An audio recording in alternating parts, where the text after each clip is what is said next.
Hello everyone, welcome back to the channel. आज हम lecture 2 करने वाले हैं हमारे मॉडर्न फिज़िक्स को रिवाइज़ करने वाली सीरीज़ में। एंड आई होप कि आपने पिछले लेक्चर के सारे फार्मूलाज जितने भी कॉन्सेप्ट्स थे उनको अच्छे से अपने दिमाग में सेट कर लिया होगा। आई वुड रिकमेंड कि आप एक पेज पे अभी से ही सारे फार्मूलाज वगैरह लिखते जाओ, बिकॉज एट लास्ट सबसे टफ़ काम फार्मूला रिकॉलिंग ही होता है, तो वो आपके काफ़ी काम आएगा। लेक्चर 2 की स्टार्टिंग में हम पिछले जो लेक्चर में हमने फार्मूलाज वगैरह पढ़े थे उन सब का एप्लीकेशन देखेंगे कि वो क्वेश्चंस में कैसे एप्लीकेबल हो रहे हैं। आपका करने का तरीका ये होगा कि आप क्वेश्चन स्क्रीन पर देखोगे, आपको पॉज करना है, आपको पहले खुद से फार्मूलाज अप्लाई करने हैं और अगर नहीं बनते हैं एंड देन ओनली आप आगे लेक्चर को देखना। तो क्वेश्चन नंबर 1 है, the number of photons per second on an average emitted by the source of monochromatic light of wavelength 600 nanometre when it delivers the power of 3.3 into 10 की power -3 what will be। ये NEET का पूछा हुआ question है, ये आपके सामने options रहे, आप ट्राई कर सकते हो। आप देख सकते हो कि इसमें एक वर्ड यूज़ हुआ है मोनोक्रोमैटिक लाइट, राइट। हमने पिछले लेक्चर में ये देखा भी था कि मोनोक्रोमैटिक लाइट का मतलब होता है ऐसी लाइट जिसमें जितने भी फोटॉन्स निकल रहे हैं उन सब की वेवलेंथ सेम रहती है, राइट। और इस क्वेश्चन में हमसे पूछा क्या है, number of photons per second, जिसे हम छोटू n या स्मॉल n से भी रिप्रेजेंट करते हैं। उसका फॉर्मूला भी लास्ट लेक्चर में हमने देख लिया था, वो होता है power into wavelength upon hc। अब आपको पावर गिवन है, लैम्डा गिवन है, hc, ये दोनों होते हैं हमारे constants, Planck's constant into speed of light. इनको हमने मल्टीप्लाई करके पहले ही रख लिया है और ये हमें हमेशा ही काम आने वाला फिगर है, इसे आप रट लो, okay. hc is equals to 2 into 10 की पावर -25। जहाँ पे भी hc आएगा जिस भी फॉर्मूले में, आपको सीधे ये उठा के पुट कर देना है, राइट। अब आप देखो n की वैल्यू, पावर आपको गिवन है 3.3 इंटू 10 की पावर -3, रख दो। लैम्डा सिर्फ और सिर्फ मीटर में ही होगा सारे फॉर्मूलेज में, एक्सेप्ट जब हमें एनर्जी इलेक्ट्रॉन वोल्ट में निकालनी थी। इफ़ यू रिमेंबर, मैंने बताया भी था, सिर्फ वहीं पर हम लैम्डा को एंगस्ट्रॉम या नैनोमीटर में रखते हैं, बाकी जितने फॉर्मूलाज हैं उन सब में आपकी वेवलेंथ मीटर में होगी। तो 600 नैनोमीटर को आप 10 की पावर -9 से मल्टीप्लाई करो, मीटर में कन्वर्ट हो जाएगी। आप जैसे ही इसे सॉल्व करोगे आपका आंसर आ जाएगा 10 इज़ टू द पावर 16। ये आपके क्या आए हैं, number of photons per second आए हैं, राइट। ये कर लिया आपने क्वेश्चन नंबर 1। क्वेश्चन नंबर थोड़ा सा मेरे नोट्स आपको ऑर्गेनाइज्ड कम लग सकते हैं, बिकॉज़ मैंने जब पढ़ा था तो मैं थोड़ा सा स्पेस बचा रही थी पता नहीं क्यों, बट बचा रही थी। तो नेक्स्ट क्वेश्चन आपका ये है, आप पढ़ लो। फोटॉन की आपको वेवलेंथ दी हुई है, आपसे एनर्जी पूछी जा रही है, मोमेंटम पूछा जा रहा है, मास और फ्रीक्वेंसी। फटाफट से ट्राई करो, सारे फार्मूला बेस्ड हैं, फटाफट से फार्मूलाज लगा लो। ओके, कर लिया। देखो, एनर्जी निकालने के लिए हमने देखा था hc बाय लैम्डा करेंगे, क्यों? क्योंकि एनर्जी हमसे किस में पूछी गई है, जूल में पूछी गई है। देखा ना आपने, देखो जूल में पूछी गई है। hc बाय लैम्डा, अरे hc तो फिर से आ गया, 2 इंटू 10 की पावर -25। लैम्डा आपको गिवन है, पर कितना गिवन है, 0.2 माइक्रोमीटर गिवन है। आपको किस में पुटअप करना है, मीटर्स में। तो 10 की पावर -6 से मल्टीप्लाई करोगे, आंसर आ जाएगा 10 की पावर -18 जूल। मोमेंटम पूछा है, मोमेंटम क्या होता है, energy by speed of light. E को किस में रखना है, जूल में रखना है। हमने फॉर्मूला पढ़ते समय ये चीज़ इंपॉर्टेंट नोट भी करी थी। तो ये तो हमने अभी एनर्जी ले आई 10 की पावर -18, और सी कितना होता है ये तो हम सबको पता है, और जिसको नहीं पता है पता कर लो, 3 इंटू 10 की पावर 8 होती है। ओके, इसे सॉल्व करोगे 1/3, इसको सॉल्व करोगे 0.33 इंटू 10 की power -25 kg metre per second. ऐसा यूनिट में ही आपका मोमेंटम आ गया। इसके बाद मास ऑफ फोटॉन पूछाया जा रहा है, तो आपको पता है कि रेस्ट मास 0 होता है, लेकिन हम मूविंग मास कैलकुलेट कर सकते हैं किसके थ्रू, आइंस्टाइन के मास एनर्जी रिलेशनशिप के थ्रू। वो होता है E is equals to mc², right. यहाँ से मास आ जाएगा E/c²। E निकाल लिया है, C का स्क्वायर कर दो, आंसर आ जाएगा। इसके बाद आपसे फ्रीक्वेंसी पूछी जा रही है। ये बहुत स्टार्टिंग में हमने इस फॉर्मूले को देखा था कि mu is equals to C by lambda. सारी वैल्यूज़ पुट कर दो, लैम्डा फिर से मीटर में रहेगा, आपका आंसर हर्ट्ज़ में आ जाएगा। ओके, नेक्स्ट क्वेश्चन आप ट्राई करोगे ये, फोटोन के पास एनर्जी गिवन है 20 मेगा इलेक्ट्रॉन वोल्ट और मोमेंटम बताना है। सबसे पहली बात मैंने आपको कहा था एनर्जी जूल में रखनी है। 20 मेगा इलेक्ट्रॉन वोल्ट को सबसे पहले तो जूल में कन्वर्ट करो। कैसे करोगे? मेगा के लिए करो मल्टीप्लाई 10⁻6 से, और इलेक्ट्रॉन वोल्ट के लिए मल्टीप्लाई करो 1.6 × 10⁻19 से। 20 है, 20 को आगे लिख दो। मोमेंटम कितना होता है? E/c। c की वैल्यू नीचे रख दो, सॉल्व करके आपका आंसर आ जाएगा। डायरेक्ट फॉर्मूला एप्लीकेशन था, राइट। नेक्स्ट क्वेश्चन आप करो। आपको फोटोन की एनर्जी दी हुई है E = 9 मेगा इलेक्ट्रॉन वोल्ट। आपसे मास पूछा गया है। मास जहाँ पर भी आएगा यही फॉर्मूला लगने वाला है, E = mc², m = E/c²। Values put up करो, बट मेगा इलेक्ट्रॉन वोल्ट को चेंज कर लो पहले जूल्स में। 10⁻6 मेगा के लिए और इलेक्ट्रॉन वोल्ट के लिए 1.6 × 10⁻19। आंसर आपका आ जाएगा। ओके, नेक्स्ट पर मूव करते हैं हम। यहाँ थोड़ी सी आप कंसेप्चुअल नोट हम करेंगे। एक काफ़ी इम्पॉर्टेंट पॉइंट है जो कि एनसीईआरटी में मेंशन भी है। आप एनसीईआरटी नहीं पढ़ते हो, आई नो, इसीलिए नोट्स में सारे पॉइंट्स एनसीईआरटी के कवर्ड भी रहने वाले हैं। पढ़ो क्या लिखा है ये। फर्स्ट पॉइंट है कि ड्यूरिंग फोटोन पार्टिकल कोलिजन, यानी कि जब फोटोन किसी पार्टिकल से कोलाइड करेगा, और फॉर एग्जांपल फोटोन मान लो इलेक्ट्रॉन से कोलिजन कर रहा है, the total energy and total momentum of the system remains conserved, but number of photons may और may not be conserve. Very important कि मोमेंटम एंड एनर्जी तो conserve रहने वाला है, पर नंबर ऑफ फोटॉन्स जितने कोलाइड किए थे उतने ही कोलिजन के बाद मिलेंगे, ये कंपलसरी नहीं है। रह भी सकते हैं, नहीं भी रह सकते हैं। इसको एग्जाम्पल से समझेंगे हम। ये मैंने हाइड्रोजन एटम के शेल्स बनाए हैं। आपने अगर पढ़ा होगा तो आपको इनकी एनर्जी वैल्यूज़ रटी हुई होंगी। फर्स्ट सेल की -13.6, सेकंड की -3.4 और थर्ड की -1.5, राइट। अब ग्राउंड स्टेट में मेरे पास एक इलेक्ट्रॉन पड़ा हुआ है। मैंने एक फोटोन फेंक के मारा इसके पास कि जा भाई कोलाइड कर। इस फोटोन को मैंने एनर्जी दे दी कितनी? +13.6 इलेक्ट्रॉन वोल्ट। अब इस इलेक्ट्रॉन की एनर्जी ग्राउंड स्टेट में होने के कारण कितनी है? -13.6। जैसे ही ये फोटोन इससे भिड़ा, इसकी एनर्जी कितनी हो गई? 0 हो गई। माइनस प्लस 0, तुरंत 0 हो गई और ये इलेक्ट्रॉन फ्री हो गया और बिल्कुल इन्फिनिटी की तरफ चला गया। आपको पता होगा ना, जैसे जैसे मुँह पर जाते हैं एनर्जी 0 हो जाती है इन्फिनिटी पर जाकर एटम से बाहर, तो इलेक्ट्रॉन फ्री होके चला गया। पर भाई मैंने फोटोन भेजा था, फोटोन कहाँ है? Photon is absorbed. तो कोलिजन के बाद आपका फोटोन क्या हो गया? गायब हो गया। ओके, नेक्स्ट केस देख लो।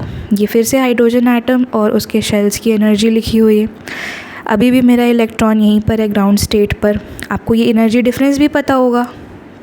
-13.6 में से माइनस करो ना, -3.4, ये एनर्जी गैप आपका 10.2 इलेक्ट्रॉन वोल्ट आता है, यानी कि ग्राउंड स्टेट से फर्स्ट एक्साइटेड स्टेट का एनर्जी गैप। ठीक, इस बार मैंने एक फोटोन फेंक के मारा, उसकी एनर्जी मैंने कितनी दी?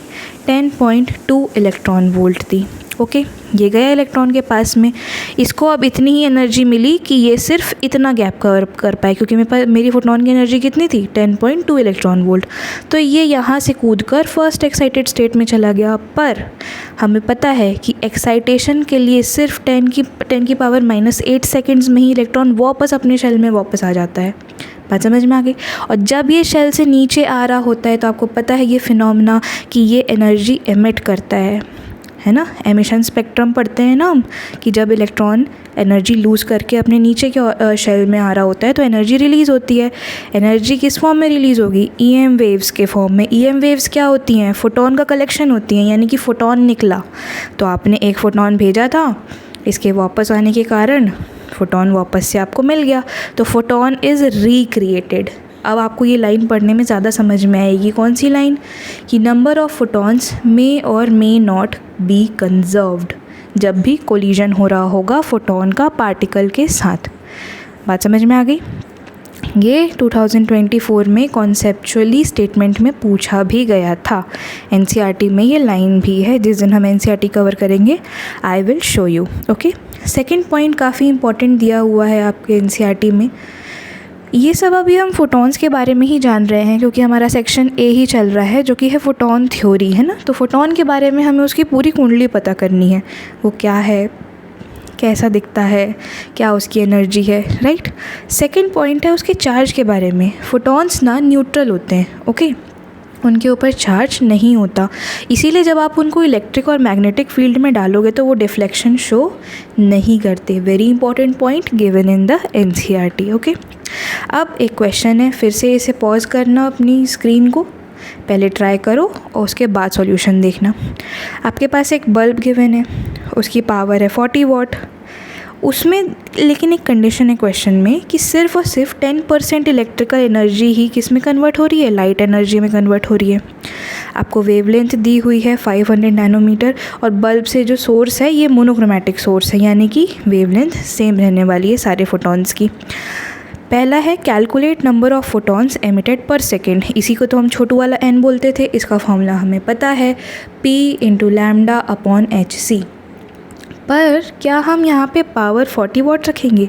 जी नहीं, नीचे का स्टेटमेंट फिर किस काम का हुआ, सिर्फ 10% ही कन्वर्ट हो रही है लाइट एनर्जी में, तो इसीलिए हम 10% ऑफ 40 वाट रखेंगे, दैट इज़ 4 वाट, ये यूज़ करना है, 40 वाट यूज़ नहीं करना है। तो यहाँ पावर की जगह आप 4 रखोगे, लैम्डा को मीटर्स में रखोगे तो 10 की पावर -9 से मल्टीप्लाई करोगे, नीचे HC की हमारी रटी रटाई वैल्यू है 2 × 10 की पावर -25, तो आपके पास क्या आ गया, n क्या है, नंबर ऑफ फोटॉन्स एमिटेड पर सेकेंड। बात समझ में आ गई। इसी का B पार्ट है कि calculate number of photons emitted in 5 hour, ये भी हमने लास्ट लेक्चर में करना सीखा था। जब आपके पास 1 सेकेंड का आ चुका है तो उसको 5 घंटे में कितने सेकेंड्स हैं उससे मल्टीप्लाई कर दो, n आपके पास आ गया था 1 × 10 की पावर 19। 5 आवर्स को सेकंड्स में कैसे आप कन्वर्ट करने वाले हो, 5 घंटे में 60 मिनट्स में 60 सेकंड, 1 मिनट में 60 सेकंड। बात समझ में आ गई। ऐसे आप सेकंड्स निकाल लोगे और इससे मल्टीप्लाई करने के बाद ये आपका आंसर आ जाएगा। Okay, I hope you have understood and practised these questions. Next हम मूव करने वाले हैं हमारे कॉन्सेप्ट पर, दैट इज़ फोटॉन फ्लक्स। अब इलेक्ट्रिक चार्जेस एंड फील्ड्स में आप इलेक्ट्रिक फ्लक्स पढ़ते हो, ये क्या चीज़ है, फोटॉन फ्लक्स। इसका मतलब होता है number of photons per square metre per second. अरे अभी तो ये पर सेकेंड पर स्क्वायर मीटर ये चला ही जा रहा है ना, बड़ा कन्फ्यूजन होता है। इसको कन्फ्यूजन को दूर करने के लिए देखो यहाँ पर हम तीनों को एक साथ समझ लेते हैं। कहीं पर भी बड़कू n यानी कि कैपिटल N लिखा हो, that is number of photons. कहीं पर भी स्मॉल n लिखा हो, that is number of photon पर सेकेंड। और कहीं पर भी फोटॉन फ्लक्स लिखा हो तो वो है number of photon per square metre per second. बात समझ में आ गई। अब इन तीनों को हमेशा याद रखना। तो फोटॉन फ्लक्स में हमने जो ये चीज़ बोली ना, number of photon per square metre per second, इसको हम ऐसे लिख सकते हैं, number of photon upon area into time. अच्छा, number of photon by time, इसी को तो हम बोलते थे ये छोटू वाला n, तो इसको फोटॉन फ्लक्स को मैं n बाय एरिया भी तो लिख सकती हूँ। और n का तो मुझे फॉर्मूला रट गया है, power into wavelength upon HC upon area. अच्छा, पावर अपॉन एरिया को हम इंटेंसिटी भी तो बोलते थे, ये भी तो हमने पढ़ा है। तो ओवरऑल हमारा फॉर्मूला क्या बन गया, I, यहाँ पर I करंट नहीं है, इंटेंसिटी है, इंटू वेवलेंथ अपॉन HC। तो हमारे पास फाइनली 2 फॉर्मूलेज निकल के आए जो कि हैं photon flux I into lambda upon HC और दूसरा photon flux number of photon upon time into area, यही वाला। ठीक, अच्छा ये दोनों फॉर्मूलेज को ऐसे क्यों लिखा गया है, अभी 2 क्वेश्चंस करेंगे उससे समझ में आ जाएगा, राइट। अच्छा, ये I इंटेंसिटी है, यहाँ पे आपको पता है इंटेंसिटी की यूनिट क्या होती है, देखो पावर अपॉन एरिया यानी कि वॉट अपॉन मीटर स्क्वायर। तो इंटेंसिटी की क्या यूनिट हो गई, वॉट अपॉन मीटर स्क्वायर। और इसी को एनर्जी फ्लक्स भी बोलते हैं। तो अभी अभी आपने 2 टाइप के फ्लक्स पढ़ लिए, एक है फोटॉन फ्लक्स उसका फॉर्मूला, और एक इंटेंसिटी को एनर्जी फ्लक्स बोलते हैं, ये भी जानकारी आपको मिल गई क्योंकि NCERT के क्वेश्चन में टर्म मेंशन है एनर्जी फ्लक्स। अब आपने तो ऐसा कुछ पढ़ा ही नहीं तो आप कन्फ्यूज़ हो जाते हो, वो कुछ नहीं है, वो इंटेंसिटी ही है। ओके, अब आपके सामने क्वेश्चन आ रहा है, इस क्वेश्चन को देखो और अटेम्प्ट करो, उसके बाद सॉल्यूशन देखना। Okay, so the question says sodium lamp emits 3.5 14 into 10 की power 20 photons per second. Calculate the distance from sodium lamp where flux of photon is 1 photon per second per centimeter square. अच्छा, इस question में, ये actually AIIMS का question है, इस question में आपको कुछ कुछ समझ में आ रहा होगा, है ना। देखो, सबसे पहले तो आपको दिया हुआ है इतने फोटॉन्स पर सेकेंड, ये तो छोटू एन हुआ करता था, राइट। तो छोटू एन की वैल्यू आपको दी हुई है। आपसे डिस्टेंस पूछ रहा है एक लैंप से, लैंप यानी कि बल्ब समझ लो। बल्ब क्या करता है, 3 डायमेंशनल में ओवरऑल अपनी रेडिएशंस फैलाता है, एक स्फीयर बना लेता है वो, है ना। जहाँ ऐसा रेडियस बताओ, ऐसा डिस्टेंस बताओ जहाँ पर फ्लक्स ऑफ फोटॉन इज़ 1, यानी कि फोटॉन फ्लक्स कितना दिया हुआ है, 1 फोटॉन पर सेकेंड पर सेंटीमीटर क्यूब स्क्वायर। इससे भी आप पहचान सकते थे कि फोटॉन फ्लक्स 1 दिया हुआ है, लेकिन उस बल्ब से कितने डिस्टेंस पर जा कर के हमको फोटॉन फ्लक्स 1 मिलने वाला है, राइट। अब फोटॉन फ्लक्स के आपके पास 2 फॉर्मूले हैं। आपने ये वाला फॉर्मूला देखा, अरे इंटेंसिटी तो है ही नहीं, लैम्डा तो है ही नहीं, इसको छोड़ो। अब कॉन्सेप्चुअल वाले पे आ जाओ। फोटॉन फ्लक्स ये भी तो था, number of photon upon time into area. तो number of photon upon time को ही तो हम छोटू एन बोलते थे, यानी कि इसकी वैल्यू कितनी है, ये दी हुई है हमको। एरिया हमको निकालना है। अब एरिया निकालने के लिए पहले ये समझना पड़ेगा कि एरिया किस चीज़ का निकालेंगे भाई साहब। देखो, ये रहा आपका लैंप, ये अपने ओवरऑल सब तरफ में रेडिएट आउट कर रहा है, रेडिएशन एक स्फीयर बना रहा है। इसी के कितने रेडियस पर जा कर के मेरा फोटॉन फ्लक्स 1 होने वाला है, यही पूछा गया है, राइट। तो आपके पास फोटॉन फ्लक्स 1 गिवन था, एन आपको मिल गया, अपॉन एरिया रखना था, तो एरिया आप किसका रखोगे, स्फीयर का रखोगे, 4 pi r square, right. N given है आपका, रख दो उसकी वैल्यू 4 पाई, अरे वाह, पाई से पाई भी कैंसिल हो गया, और आर स्क्वायर, इसी आर को तो आपको निकालना है। ये सब कुछ सॉल्व करने के बाद आपका रेडियस आ जाएगा 5 × 10 की पावर 9। ओके, नेक्स्ट क्वेश्चन आपका एनसीईआरटी का क्वेश्चन है, आप इसे पढ़ लो। The energy flux of sunlight reaching on Earth's surface is इतना watt per meter square. How many photons nearly per square meter are incident on the Earth per second? Assume that the photons in the sunlight have an average length of 550 nanometer. ये NCERT का question है। और देखो, मैंने कहा था energy flux word use होगा और आप कंफ्यूज हो जाओगे, पर कंफ्यूज होने की ज़रूरत नहीं है। अगर आपको किसी भी फिज़िकल क्वांटिटी की यूनिट पता है तो वो किसी भी भाषा में लिखे आप पहचान जाओगे। यूनिट कितनी की मैंने, वॉट पर मीटर स्क्वायर। ये किसकी यूनिट हुआ करती है, इंटेंसिटी। फिर से रिपीट करो मेरे साथ, intensity is equals to power upon area, यानी कि वॉट अपॉन मीटर स्क्वायर। तो गिवन क्या क्या है आपको, एनर्जी फ्लक्स गिवन है जो कि वॉट पर मीटर स्क्वायर में है, आप तुरंत पहचान गए ये इंटेंसिटी है।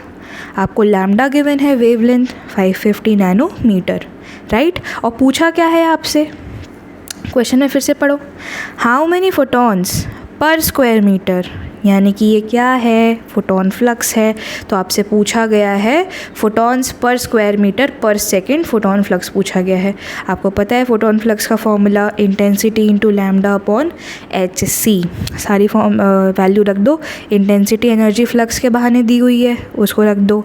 लैम्डा को मीटर में रखना, 10 की पावर -9 से मल्टीप्लाई करना मत भूलना। नीचे एच सी की रटी रटाई वैल्यू रख दो। सब कुछ सॉल्व करोगे तो फोटॉन फ्लक्स आ जाएगा आपका। Okay, clear. नेक्स्ट टॉपिक की तरफ मूव करते हैं हम, हमारे वो है रेडिएशन फोर्स। ओके, तो गाइस, रेडिएशन फोर्स पढ़ने से पहले इसके टर्म को समझो। रेडिएशन का क्या मतलब होता है, यानी कि हम लाइट की बात कर रहे हैं। लाइट भी फोर्स लगा सकती है सच में? हाँ बिल्कुल, पढ़ते हैं आगे। सबसे पहला हम केस देखेंगे कि लाइट जिस सरफेस पर पड़ रही है वो 100% रिफ्लेक्टिव है, यानी कि वो पूरी की पूरी लाइट को क्या कर देगा, वापस भेज देगा, राइट। और एक इम्पॉर्टेंट कंडीशन हमारे पास होनी चाहिए कि लाइट इस सरफेस पर नॉर्मली इंसिडेंट होनी चाहिए, यानी कि सरफेस से लाइट 90 डिग्रीज बना रही होगी। ओके, तो मैंने यहाँ पे इलस्ट्रेशन के लिए ये टॉर्च बनाया हुआ है जिसकी जो पावर है पावर जो है लाइट की वो है P वॉट। ओके, अब इस सरफेस में इसका एक्चुअली डेरिवेशन होता है। क्या करते हो आप, यहाँ पर मोमेंटम देखते हो, यहाँ से फोटोन गया, यहाँ पे टकराया, फिर यहाँ से वापस गया, तो यहाँ पर चेंज इन मोमेंटम के थ्रू फोर्स निकल के आपका आता है 2p/c। और यहाँ पर जो p है वो आपका वो पावर है। ओके, 100% रिफ्लेक्टिव सरफेस के लिए फोर्स आती है आपकी 2p/c। यहीं अगर 100% एब्जॉर्प्टिव सरफेस होता जो कि पूरी रेडिएशन को एब्जॉर्ब कर लेता, वही normal incidence very important condition, तब आपकी फोर्स आ जाती power/c। 2 का टर्म यहाँ पर मिसिंग होता। अच्छा, हर जगह आप पावर को किससे सब्सटीट्यूट कर सकते हो, इंटेंसिटी से, क्योंकि हमने पढ़ा है intensity is equals to power by area. तो पावर क्या हो गई, इंटेंसिटी इनटू एरिया, आप ऐसे भी सब्सटीट्यूट कर सकते हो। तो रेडिएशन फोर्स का मतलब कुछ नहीं था, लाइट भी कुछ धक्का मार रही है, कुछ फोर्स लगा रही है, इसका टोटली अर्थ यही था। और 2 केसेस में आप लोगों ने इसका फॉर्मूला देख लिया। एब्जॉर्प्टिव सरफेस में 2 का फैक्टर नहीं आएगा और वहीं रिफ्लेक्टिव सरफेस में 2 का फैक्टर आएगा। ओके, तो अब इस पर आप एक क्वेश्चन करिए। सबसे पहले क्वेश्चन पढ़ो, अपने से ट्राई करो, उसके बाद सॉल्यूशन देखो। कर लिया ट्राई? देखो, A plate of mass 10 gram is in equilibrium in air due to force exerted by a light beam on the plate. Calculate power of the beam. Assume that the plate is perfectly reflective. देखो diagram भी दिया हुआ है, diagram से पता चल जा रहा है हमें कि नॉर्मली इंसिडेंस हो रहा है, ये है ना 90 डिग्री बन रहा है ना लाइट बीम का सरफेस के साथ, जो कि बहुत इंपॉर्टेंट कंडीशन है हमारे लिए। अब क्वेश्चन में क्या क्या इंपॉर्टेंट चीज़ें दी हुई हैं, इन्हें सब पहले समझो। मास गिवन है 10 ग्राम, ठीक है। एक वर्ड दिख रहा है मुझे, इक्विलिब्रियम। इक्विलिब्रियम का क्या मतलब होता है? मेरे ख्याल से हमने ये एनएलएम में पढ़ा है कि फोर्सेस इक्वल हो जाते हैं, तभी तो ना। आप एक प्लेट को हवा में उछालो, वो तो नीचे आएगी ही आएगी। उसके ग्रेविटी के फोर्स को, उसके ग्रेविटी के पुल को किसी ने तो बैलेंस किया होगा ना, तब जाके वो हवा में लटकी हुई है। ठीक, फोर्स किसने एग्जर्ट किया है यहाँ पे? लाइट बीम ने एग्जर्ट किया है। हमने अभी अभी ऊपर पढ़ा है लाइट बीम जो फोर्स लगाती है उसका फॉर्मूला, राइट। उसके फॉर्मूले भी 2 टाइप के हैं भाई, जब रिफ्लेक्टिव सरफेस होगा तो अलग, और जब एब्जॉर्प्टिव सरफेस होगा तो अलग होगा, राइट। तो यहाँ पर हमें निकालना क्या है? हमें निकालना है यहाँ पर पावर ऑफ द बीम। वो तो हम आसानी से फॉर्मूला निकाल सकते हैं। सबसे पहले आपने चेक कर लिया कि ये नॉर्मल इंसिडेंस का केस है। ओके, अब हम FBD बना लेते हैं थोड़ा सा। देखो नीचे mg लग रहा था ग्रेविटी के कारण, इसी को इक्विलिब्रियम में रखने के लिए लाइट ने फोर्स लगाई, F is equals to 2p/c। ये क्यों लिया है हमने? क्योंकि गिवन है परफेक्टली रिफ्लेक्टिव है आपका सरफेस। ओके, इक्विलिब्रियम का मतलब है फोर्सेस को बैलेंस कर देना। आपने बैलेंस कर दिया फाइनली। और यहाँ पर कई लोग गलती करेंगे, मास को जो 10 ग्राम दिया है वही रखने की नहीं करना है, kg में रखना है आपको, 10 की पावर -3 से मल्टीप्लाई करना है। मुझे पता है कई लोग सॉल्व करते करते कर लेते हैं लास्ट तक, बट इन सब छोटी छोटी चीज़ों में गलती करते हैं। ओके, पूरा सॉल्व करने के बाद में आपको आपकी पावर वॉट में मिल जाएगी। Okay, so the question was quite easy, you can do it. Okay, next अब हम देखने वाले हैं ये क्वेश्चन जो कि है तो एडवांस का क्वेश्चन, बट हमें करना चाहिए ताकि हमें थोड़ा सा समझ आए चीज़ें। क्वेश्चन को पढ़ो। A small mirror of area A and mass m is suspended in a vertical plane by a light string. A beam of light intensity I falls normally on the mirror and the string is deflected from the vertical by an angle theta in equilibrium. Assuming the mirror to be perfectly reflecting, we have, अब इसमें से options choose करना है। Advance में, JEE mains में होता क्या है आपके, मोर देन 1 करेक्ट ऑप्शन भी हो सकते हैं। ठीक, तो ट्राई कर लो अपने से। ओवरऑल यहाँ पे देखो 2 ही चीज़ें तो पूछी गई हैं, रेडिएशन प्रेशर दिया हुआ है, tan थीटा, यही 2 चीज़ें निकालनी है, निकाल लो। सबसे पहले तो इन्फॉर्मेशन इकट्ठी करो क्या क्या क्वेश्चन में दिया हुआ है। छोटा सा मिरर है, ठीक है, एरिया A है, मास m है, ठीक है, वर्टिकल प्लेन से लटका हुआ है, ठीक है, बीम पड़ती है लाइट की जिसकी इंटेंसिटी I है, normally, very very important word, ये तो हम खोजते रहते हैं, नॉर्मली पड़ रही है, ठीक है, यानी कुछ रेडिएशन प्रेशर वाले फॉर्मूले लगाएंगे। स्ट्रिंग डिफ्लेक्ट हो जाती है लाइट बीम के पड़ने के कारण, थीटा एंगल बना लेती है। इक्विलिब्रियम यानी कि जितने फोर्सेस हैं वो सब बैलेंस्ड हैं, मतलब यहाँ पर कुछ ना कुछ बैलेंसिंग वाला काम करना है। परफेक्टली रिफ्लेक्टिंग है, मतलब हमें कौन सा फोर्स का फॉर्मूला लगाना है ये भी अब आप पहचान गए होंगे। तो सबसे पहले डायग्राम को इमेजिन करो, physics is a game of imagination, right. सबसे पहले ऐसी कंडीशन गिवन है, वर्टिकल से जो आपका मिरर है वो लटक रहा है और ये बीम आपकी इस पर पड़ी, तो क्या हो गया, ये थीटा एंगल पर डेविएट हो गया आपका मिरर। फोर्स यहाँ पे कुछ लग रहा है बीम के कारण, 2p/c, क्यों, क्योंकि रिफ्लेक्टिंग सरफेस है, क्वेश्चन में दिया हुआ है, राइट। नीचे इसका खुद का मास लगेगा, क्वेश्चन में मास मेंशन्ड है ना मिरर का, तो नीचे क्या लगेगा, mg। अब ये जो स्ट्रिंग है इसमें क्या लग रहा होगा, टेंशन। जिन्होंने भी NLM अभी पढ़ा होगा उन्हें बहुत अच्छा लग रहा होगा ये डायग्राम। अब इस टेंशन के हम कंपोनेंट कर लेते हैं, ये थीटा है तो ये वाला एंगल भी थीटा होगा, यानी कि यहाँ t cos थीटा, यहाँ पर t sin थीटा। बहुत इंपॉर्टेंट वर्ड क्वेश्चन में था इक्विलिब्रियम, यानी कि फोर्सेस को हमको क्या करना है, बैलेंस कर देना है। तो t sin theta is equals to 2p/c और t cos theta is equals to mg। Divide कर दो, आपको tan थीटा मिल जाएगा 2p/c अपॉन mg। P को यानी पावर को हम इंटेंसिटी इंटू एरिया भी लिख सकते हैं, ये तो इतनी बार हमने डिस्कस कर लिया, अब तो रट गया होगा आपको। तो 2I into A upon mgc भी लिख सकते हैं। tan थीटा हमारा आ गया। प्रेशर पूछा गया है, मैंने बोला ना दो ही क्वांटिटी तो निकालनी है इसमें। प्रेशर क्या होता है, फोर्स अपॉन एरिया होता है। अब इसे भी आपको अलग से मेंशन करने की ज़रूरत नहीं है, एज अ फिजिक्स स्टूडेंट आपको इतना आना चाहिए, ओके।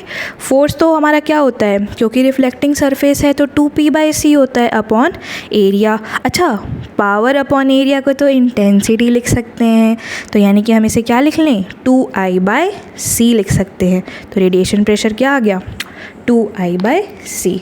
ओवरऑल आपके कौन से दो ऑप्शंस बन चुके हैं यहाँ पर, ये A एंड ये C, ओके, समझ चुके होंगे आप। अब आप एक करो नेक्स्ट क्वेश्चन, लास्ट क्वेश्चन है आज का। इसमें गिवन है आपका एक टॉर्च है, उसमें से रेडिएशन निकल रही है, उसकी पावर 100 वाट है। जिस सरफेस पर पड़ रही है वो 70% रिफ्लेक्टिव है और 30% एब्जॉर्प्टिव है। तो फोर्स कितना नेट लगा रही है ये रेडिएशन सरफेस पर, आपको ये निकालना है। Try it. देखो क्वेश्चन में ट्विस्ट क्या है, अभी तक आप पढ़ते थे कि जो सरफेस है वो 100% या तो रिफ्लेक्टिव है या तो 100% एब्जॉर्प्टिव है, दोनों ही केसेस में फोर्स लगता है। लेकिन यहाँ चक्कर क्या हो गया है कि रिफ्लेक्टिव का कुछ परसेंटेज है और कुछ परसेंटेज एब्जॉर्प्टिव का है। तो एफ नेट तो दोनों के कारण आपको निकालना पड़ेगा। कैसे निकालोगे, फोर्स एफ नेट रिफ्लेक्शन के कारण भी होगा और एब्जॉर्प्शन के कारण भी होगा। दोनों का फॉर्मूला भी हमको पता है, रिफ्लेक्शन का 2p/c और एब्जॉर्प्शन का p/c। पर जो पावर क्या यहाँ पर 100 वाट दी हुई है, इसमें से कौन सी कितनी पावर रखनी है हमको दोनों में, ये दिक्कत है ना। तो देखो आपका रिफ्लेक्शन के लिए दिया हुआ है 70% ऑफ 100 वाट, तो निकाल लो 70 वाट आ जाएगा। ये आपकी पावर होगी रिफ्लेक्टिव के लिए। 30% ऑफ 100 वाट 30 वाट हो गया, ये आपकी पावर हो गई एब्जॉर्प्टिव के लिए। ठीक, दोनों पावर्स को यहाँ पर रख दो, वापस से सारे फॉर्मूले को कैलकुलेट करोगे, आपका फोर्स टोटल आ जाएगा। आई होप आपको आज के लेक्चर में भी सारी चीज़ें रिवाइज हो गई होंगी। एंड डोंट फॉरगेट कि ये सिर्फ मैं अपने पुराने नोट्स आपको रिवाइज़ करवा रही हूँ फटाफट। कभी कभी मुझे लगता है कि यार मतलब पहले क्या कह सकते हैं, अब इतनी मेहनत से जब आपने टीचर से पढ़ के ऐसे नोट्स बनाए हों जिसमें सब कुछ इतना अच्छे से लिखा हुआ हो, उसके बाद भी फाइनली आप कुछ नहीं हासिल कर पाते तो आपको काफ़ी ख़राब लगता है। बट इट्स ओके, मैं हेल्प कर पाऊँ किसी की वो ज़्यादा बेहतर है। एंड मैंने लास्ट वीडियो में भी देखा, आई थिंक 2 लोगों ने कमेंट किया था, वो 2 कमेंट ही इतने मोटिवेटिंग थे guys, they were really helpful. खैर भले ही 4 बच्चे भी देखेंगे, बट अगर उनको बेनिफिट हो रहा होगा कुछ भी मेरे समझाने से, and I will do that, okay. खैर ये सारी बातें छोड़ो, आपको अपनी पढ़ाई पे फोकस करना है। आज का काम क्या है आपका, वापस से अगर किसी ने लेक्चर 1 के भी फॉर्मूलाज़ नहीं लिखे एक पेज में लिख लेना। आज जितने फॉर्मूलाज़ देखे हैं हमने वो एक पेज में लिख लेना, ये आपका काम है। मिलते हैं कल वाले रिवीजन लेक्चर में। Till then bye bye.